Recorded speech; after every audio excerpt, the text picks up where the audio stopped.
Okay, this is Spencer again. Part 2 of the removal of wallpaper. And this was a commercial grade wallpaper. It's vinyl. And it came off pretty easily. But now, I'm going to show you what remains. It's the backing on the paper. This fabric substance. And so, that doesn't come off as easy as the vinyl does. So where there isn't a lot of glue, just pan above these cabinets. Where there wasn't a lot of glue, on this whole wall up here, they didn't use a lot of glue. Take a look if you can see that there's not a lot of fabric residue that's left on the walls.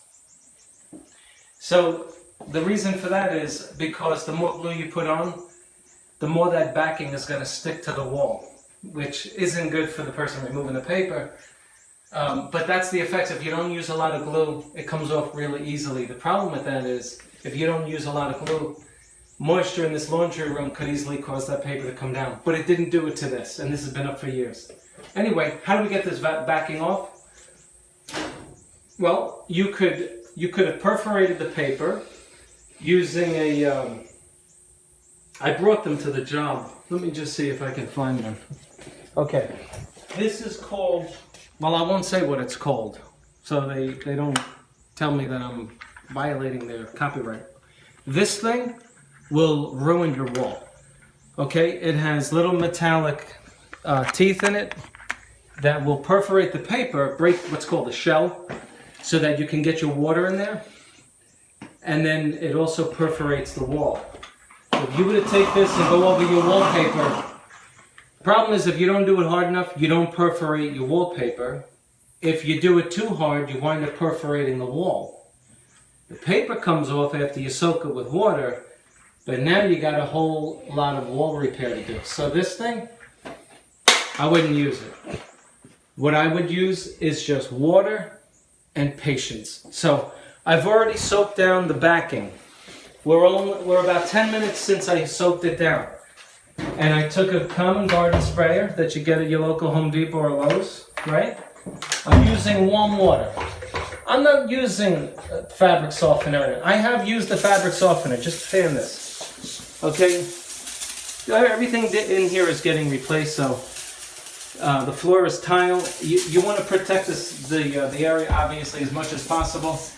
Now, do you see where it starts rippling? Try to get the camera under this so that the light shows that this... You see these ripples in this? It's like anything that you soak, it starts getting wrinkled. That's how you want the fabric to appear before you start pulling away at it with a metal scraper or a plastic one. So, let's see how we did. This is a wallpaper smoother. It's called Paint Trimming. I got this at Harbor Freight for less than $2. It's a great tool.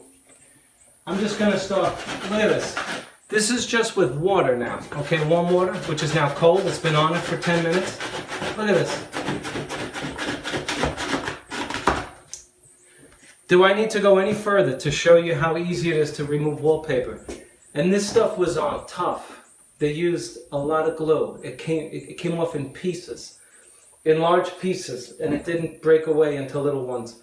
And now all the backing is coming off so easily, okay?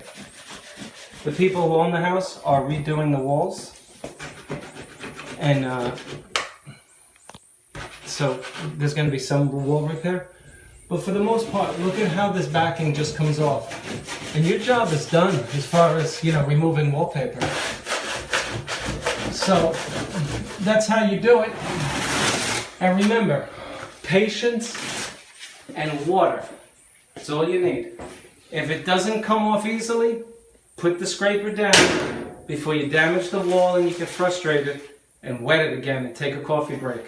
Okay, this is Spencer. Hope you liked the video. If you liked it, please click on like below, subscribe, and also let me know your suggestions about what was successful for you getting your wallpaper down. Thank you.